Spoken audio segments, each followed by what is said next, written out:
আসসালামু আলাইকুম। Welcome back to my channel. Cooking স্টুডিওর নতুন একটা রান্না নিয়ে আপনাদের মাঝে হাজির হয়েছি। আজ আমি আপনাদেরকে করে দেখাবো কলা পাতার মধ্যে তালের পিঠা।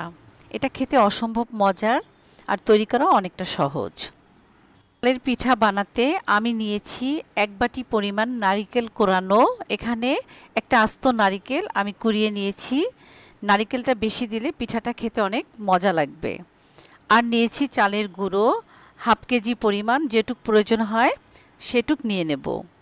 আর এখানে আছে লিকুইড দুধ হাফ কেজি ঘন করে নিয়েছি। তার সাথে আমি কিছু খেজুরের গুড় লিকুইড করে একসাথে মিশিয়ে নিয়েছি। আর নিয়েছি তাল, এখানে 1 বাটি পরিমাণ তাল আছে। যেহেতু তালের পিঠা তাই পরিমাণটা একটু বেশি নিয়েছি। আর এখানে আছে চিনি হাফ কাপ পরিমাণ। এই সব উপকরণ দিয়ে আমি আজকে আপনাদেরকে তালের পিঠা বানিয়ে দেখাবো। তালের ব্যাটারটা মিক্সড করার জন্য আমি একটা মিক্সিং বোল নিয়েছি। এখন আমি এক এক করে সব উপকরণগুলো প্রথমেই দিয়ে দেব। আমি চালের গুঁড়ো নিয়েছি 2 কাপ পরিমাণ। পরবর্তীতে চালের গুঁড়ো যদি প্রয়োজন হয় তখন আমি আবার নিয়ে নেব। এখন আমি দিয়ে দেব নারিকেল কোরানো। এখানে 1 বাটি পরিমাণ নারিকেল কোরানো আছে।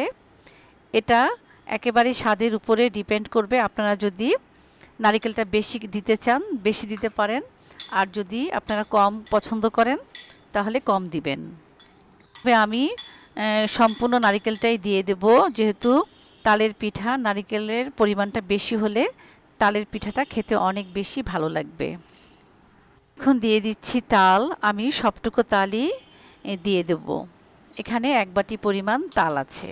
তালটা কিন্তু কাঁচা ছিল না। আমি চুলোর মধ্যে তালটা প্রথমে বয়েল করে তারপর ঠান্ডা করে ফ্রিজে রেখে দিয়েছিলাম। পিঠা বানানোর সময় আমি বের করে নিয়েছি। এখন আমি দিয়ে দেব খেজুরের গুড়। খেজুরের গুড়টা দিলে তালের পিঠাটা খেতে অনেক বেশি ভালো লাগবে। এখানে আমি হাফ কেজি পরিমাণ লিকুইড দুধ ঘন করে তার মধ্যে খেজুরের গুড় দিয়ে ভালোভাবে ঘন করে নিয়েছি। এখান থেকে আমি অর্ধেকটা খেজুরের গুড় দিয়ে দেব, বাকিটা আমি পরে মিক্সড করে নেব। এখন দিয়ে দেব চিনি। এখানে হাফ কাপ পরিমাণ চিনি আছে। এখান থেকে আমি অর্ধেকটা চিনি এখন দেব। তারপর যদি চিনিটা কম মনে হয় তখন বাকিটা দিয়ে দেব। এখানে লবণ দিয়েছি হাফ টিস্পুন। লবণটা অবশ্যই দেওয়ার ট্রাই করবেন। পিঠার মধ্যে লবণ দিলে পিঠার স্বাদটা অনেক বেশি বেড়ে যায়। এখন আমি সব কিছু হাত দিয়ে ভালোভাবে মিক্সড করে নিচ্ছি।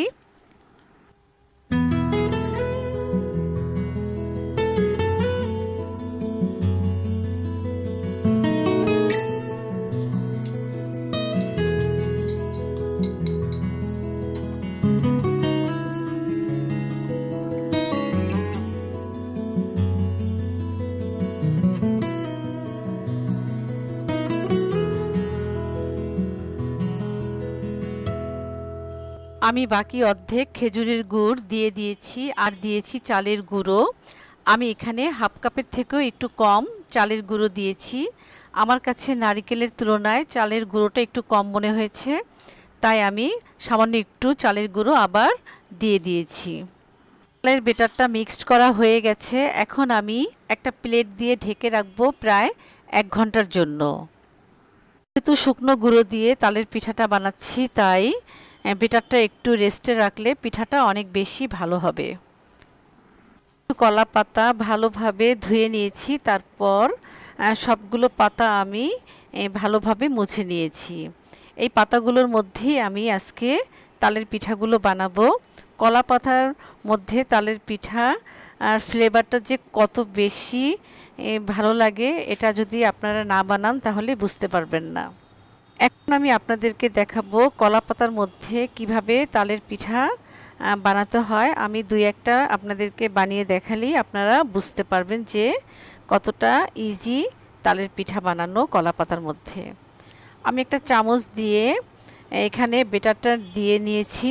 তারপর একটু চেপে চেপে আমি গোল করে দেওয়ার ট্রাই করছি।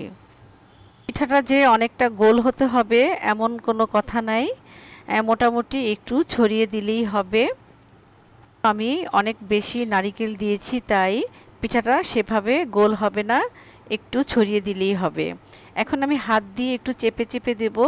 হাত দিয়ে একটু চেপে চেপে দিলে পিঠাটা অনেক বেশি একটু বড় হয়ে যাবে আর মোটামুটি পিঠাটা গোলও হয়ে আসবে। এভাবেই প্রত্যেকটা পিঠা আপনারা বানাতে পারেন। যারা কলাপাতার মধ্যে তালের পিঠা বানাতে জানেন না, তাদের হয়তো আমার আজকের এই তালের পিঠা বানানোটা দেখে হয়তো কিছুটা উপকার হতে পারে। আমি আরেকটা পিঠা সেমভাবে আপনাদেরকে বানিয়ে দেখাচ্ছি। কলাপাতার মধ্যে তালের পিঠা বরিশালের একটা ঐতিহ্যবাহী পিঠা। কলাপাতার একটা নিজস্ব ফ্লেভার আছে। যখন তালের পিঠাটা আমি প্যানে ভেজে নেব তখন এই ফ্লেভারটা এত বেশি স্ট্রং হবে যে তালের পিঠাটা খেতে অনেক বেশি ভালো লাগবে।